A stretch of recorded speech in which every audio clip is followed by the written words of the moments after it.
good morning, and it is morning. Seeing as I'm not at work this week, and I'm doing, so I thought I've got to get at least one review done. Right. This morning, we are doing a G1 character, and we're doing this guy.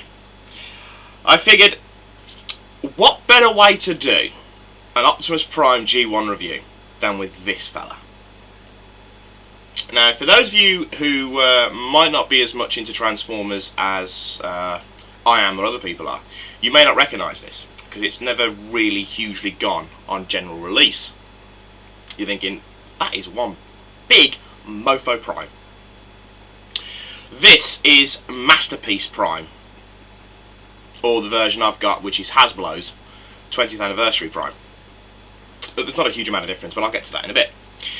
Optimus Prime is the staple of Transformers. It wouldn't be Transformers without an Optimus Prime, or at least a Prime in some format. It wouldn't. It's like Star Wars without Jedi, or He-Man without the gay innuendos. So I figured, what better way to emulate this icon of Transformers than with the best G1 Prime that's ever come out. Okay, onto the character of Oh, I've got a red bit that I haven't put in properly. No, well, never mind. Because I'll have him in robot mode in a couple of minutes. Though I'll probably have to stop the video, transform, and then restart again. Because he's a bugger. G1 Prime. He is the staple of Transformers. He's the leader of the Autobots. In case you've been living in a closet for the last 50 years. He is the leader of the Autobots. And he is very much your all-American hero. If he were 30 feet short and wearing blue spandex, he'd be Captain America. He is very, very much your all-American hero. He is, I have to say that, and I'm not a total G1er. You know, I do like my other Transformers series as well, but I have to say, G1 Prime is the best Prime. Okay, Energon Prime is kind of cool because he's got the more professional soldier attitude to him, but for a Prime, it has to be G1. Has to be the 80s version. You know, there's just nothing else fits. And G1 Prime, he's very noble. He's very noble, and he's very kind-hearted. Hell, he puts up with Bumblebee, because I'd have blasted that little fart ages ago. He puts up with Warpath's fucking Cybertronian Tourette's shit, which I hate. And he doesn't really put up with Spike, and he doesn't really put up with Daniel and Wheelie, because he's not around for that. I mean, they come into it really in Series 3. Prime's thankfully dead by that point. He doesn't have to put up with it. And then into Takara Collection, he gets killed in about episode 3 anyway, so... But anyway, Prime's character is such that he is the perfect hero. You know, there's not much more you can say. He is the perfect hero. He doesn't fight because he likes it, he fights because he has to.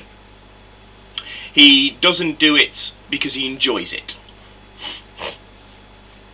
You know, he's perfectly willing to use violence if he has to, but he's always very cautious where that violence is concerned. He never uses it as a first option. You know, if he can find a way around it, he would. You know, if he doesn't want to fight. Technically, none of the Autobots want to fight, but Prime is very much the leader that has it thrust upon him. You know, Albatron builds him from Orion Pax to lead the new generation of Autobots, and he is very much your reluctant leader. People are devoted to Prime. People are devoted to Prime. You see Daniel sobbing his heart out in the movie, but you also see the look of abject grief that he's on the other Transformers. I mean, I don't think there's any one of us during that who watched the movie as a child, and who grew up loving Optimus Prime, who didn't get a little bit misty-eyed at that death scene with that very haunting music. And that oof, shivering. But as a character, he is the ultimate in Primes. There's never been a better Prime. Not in Armada, not in Energon, not in Cybertron. Optimus Primal had a good few of the same qualities as Optimus Prime, but I haven't gone through the Beast Wars yet, so I don't know fully. Okay, part 3, because this is the third take, so I've managed to move the camera slightly, so I'm a little bit more uncomfortable, but you can actually see me, instead of looking like this white glow. Onto the toy itself. It is a big toy. It stands about 12 inches high. There is 3 within the Masterpiece range. I've heard something about a 4th in that it's Ultra Magnus, but I'm dubious about that one. I don't know for definite if there is actually a Masterpiece Ultra Magnus. You've got Starscream, who has quite a lot of controversy. There we go. Quite a lot of controversy concerning him in the fact that his colour scheme is not correct. You've got Megatron being released shortly. I think it's March. Masterpiece Megatron release, and there's a lot of controversy going around him as well about getting him into countries. In America, out on the internet, in America, American Customs have said they're not going to let any Masterpiece Megatrons into the country until they've modified them. Now, the extreme irony I find with this is that in America you can buy guns over the counter, yet for this Transformer toy, they're going to open the packaging, remove Megatron, and stick that little plastic red thing on the end of the barrel of the gun. Seeing as you can probably buy a gun cheaper in America than getting this toy, so it just really just.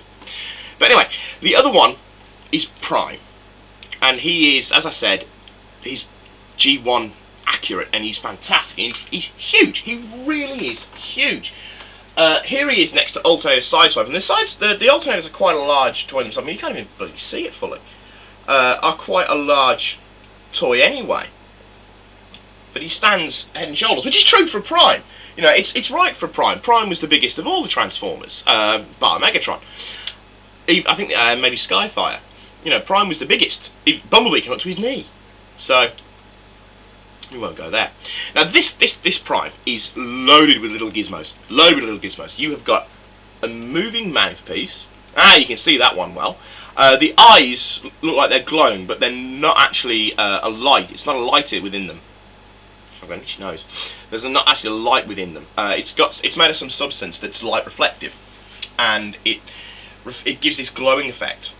So it's really quite nice. There is a wrist communicator in both sides, actually. Yeah, it's in both sides. It's very fiddly to get out, and I've been biting my nails since I was 5, so I've got to use a pair of tweezers very gently and pry it out. The arms are fantastic. So the articulation has got kind of like hydraulic pistons on them that slide in and out of each other as you move them. It's got a matrix of leadership, and it's got a proper G1 movie style opening like that. There we go, matrix of leadership, and you can pose him so he's holding the matrix and pulling it apart, as in Return of Optimus Prime style. Comes with the wheels all have suspension in them. Now it's gone dark. Give up. And it comes with all these little fancy extras. You've got the big gun, which really does look meaty in his hand. Really does look meaty in his hand. You've got the Energon axe. Now there's the Energon axe as well. There we go. Which looks like a piece of candy. And there's always been a lot of thing about the Energon axe and the Energon mace for Megatron, in that why they bother with them I don't really know, because you only see it in one episode, but it's got such a claim to it that everyone wants it. There. I'm not doing the 4th take, stop that. And then of course you have the Walther P-38 that is Megatron, scaled down to fit Prime.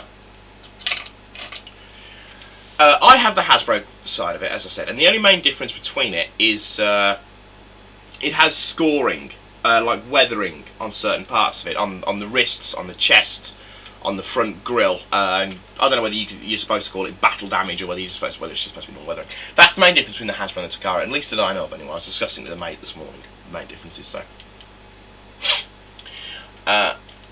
This is not a cheap toy. This set me back 50 quid in Toys R Us. So he's not cheap, so you're talking $100. I mean, even on eBay, is it my imagination or is eBay getting more expensive? For everything, not just Transformers. But even on eBay, I haven't seen him for less than 70. Because I've been looking to get this guy for ages. and I'm well pleased. I mean, at 50 quid, it's a lot to shell out, especially on the day you get paid. But I have to say, I'm so pleased I did. So pleased I shelled out for this guy, because he is fantastic. He's going on my alternative shelf. He's taking pride centerpiece, so he's going to have some prime space. Ba-dum. And because he is simply, wow. Get him. That's all I'm saying. You know, fault-wise, the arms are a little loose. The fingers don't like to hold the weapons properly. Other than that, I can't really see it. I have no problems with him. Fiddly to transform. Bugger to transform. The wheels are in here. The front wheels are in there. And they're a nightmare to just pull out and slide into place.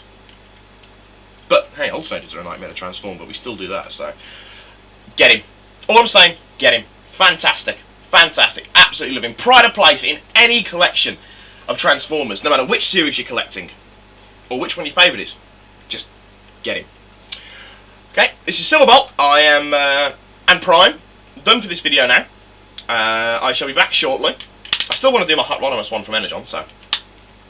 Back shortly for another review, but for now, this is Silverbolt saying adios, au revoir, auf Wiedersehen.